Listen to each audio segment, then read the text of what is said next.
আসসালামু আলাইকুম। গরিবের কথা বাসি হইলে ফুলে, প্রবাদটা এমনাই কয় নাই, গরিবের কথা বাসি হইলে ফুলে। তার মানে দেখুন এনে এই যে আমি একটা হয়তো স্ক্রিনশট লাগিয়ে দিছি। জিওটেক মানে 15 এপ্রিল তুরি মানে বৃদ্ধি করা হয়েছে। যারা মানে প্রকৃতিতে গরিব, মানে ঘরের জন্য আবেদন করব, সরকারি ঘরের জন্য আবেদন করব, তারা হয়তো জিওটেক মানে করার জন্য বহুত খড় দর করছাল। এমনকি পাড়ার মধ্যে বা অন্যান্য গ্রামে মারা ধুরা হুরা ধুরা কইরে নিয়ে কার আগে কেরা পয়সা দিয়ে ওই কেমনাই ওই কার আগে কেরা জিওটেক করার জন্য মানে অনলাইনে ঘরের আবেদন করার জন্য ঠেলা হেসা মারামারি বহুত একটা হুলস্থুল পরিবেশের সৃষ্টি করছাল। হয়তো অন্যান্য গ্রামেও এরকম পরিস্থিতি এসে কিছু কিছু গ্রামে জিওটেক নামের কাম করবার যাইয়া নিয়ে হয়তো অফিসাররাও গাতাগুতা খাইছে, পাবলিকেও গাতাগুতা খাইছে।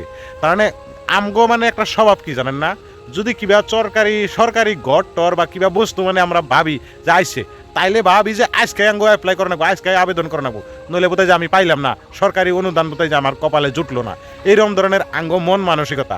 আরে ভাই সুস্থ ঠান্ডারে কাম করেন, সবাই পাইবো। যারা যারা গরিব প্রাপ্য পাবো লাগা, তারা জিওটেক করলে ঘর পাইবো, ইনশাল্লাহ পাইবো। কিন্তু সেইবিলা অত খরদর না, অত না আমি তোর কবি আপনাকে সময় দিম ভাই।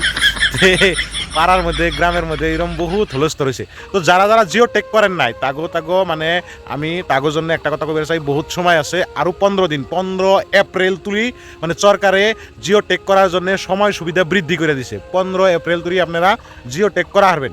তো বরিয়া আরামসে নিজেরা নিজের মোবাইল কিংবা গ্রামে যদি কেউ অনলাইন মানে দোকান খুলছে তাগো দিয়াও জিওটেক করাই হারবেন বা অনলাইন ঘরের আবেদন করা হারবেন। তো ভাই কি লাভটা হইলো, কইছে দিয়ে মারামারি কাটাকাটি করে নিয়ে মানে অফিসাররা রাত্রে অফিসার আইনা নিয়ে মানে এই জিওটেক করে নিয়ে কি ফলটা হইলো। গতিকে ঠান্ডার সময় পাইবেন, আরামসে জিওটেক করা হারবেন, বুঝছেন।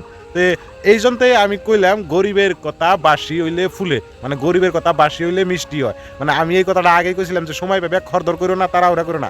আমার উপরে বহুত ময় মুরব্বী রাগান্বিত ভাবছে যে তুই কিছু জানোস নি, হ্যাঁ আমি আজকে করলে আজকে ঘর পাবো।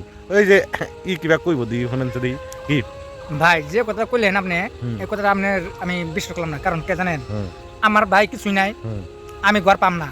আপনি যদি 50 টাকা মারে আপনি পাবেন না না না না ওটা পাবেন, যে রকে ঘর পাবেন কে কারা জানেন, জাগো পয়সা জোর আছে তারা পাবেন। ওটা বর্তমান আমি ভাই বিশ্বাস করলাম না, আমি এই কথাটা বিশ্বাস করলাম না। কারণ আমি এর আগে আমার নামে একটা ঘর আছে বহুত বছর আগে, আমার বাবার নামে। এই তার মানে হেটা মে তো বহুত বছর ওটা অত নাম কম না ভেঙ্গে কইলে যে একটা দুষ্টমু, ওটা ভুল কথা। সবাই ঘর পাইবেন, সবাই মানে যারা যারা গরিব। হে আমার হে নামের ঘর ঢাকা এটা অন্য জনেছে, টেনশন নাই। আমার বাড়িতে কিছু নাই কে, কিন্তু আমি পাম না, তাই না? আমার যেটি বিদ্যা মানুষ একটা প্লান আসল না, আমার জেডার একটা প্লান আসল না, ব্যাকে মেয়ে বেচাল আমার যেটি একলা আসল। তথাপি হেটেমেও আমার যেটি একটা অনুদান একটা জিনিস বানাই ওখানে বাদ দাও, ওখানে আবেগ বাদ দাও। বর্তমান ডিজিটাল যুগ, যারা যারা অ্যাপ্লাই করবো প্রাপ্য মানে গরিব মানুষ পাবা লাগা, তারা তারা ইনশাআল্লাহ পাইবো। গরিব মানুষ সরকারি ঘর পাইবো। কিন্তু আপনারা অনলাইন কইরা রাখেন, ইনশাআল্লাহ ভবিষ্যতে কাম দিবেন। আমার তো নাই, আমি পাম না ভাই, হ্যাঁ পাম না। ভবিষ্যতে মানে আপনারা ঘর টর পাইবেন, যারা পাবো লাগা তারা পাইবো। আপনি যেটি করা হয় আপনি নিজের লিস্টে দেখে নিন। এই জেডকের মধ্যে যেটি মানুষের সম্পত্তি আছে হেডি মানুষ বেশি পেবো, আর পাইবো দেখুন কম বেশি অত না, কিন্তু গরিব মানুষ খুব কম পাইবো না। তো বন্ধুরা ভিডিওটা ভালো লাগলে লাইক কমেন্ট শেয়ার করবেন, আর খারাপ পেন না ভাই, আমি খবর কমেন্টে জানাবেন। যদি আমার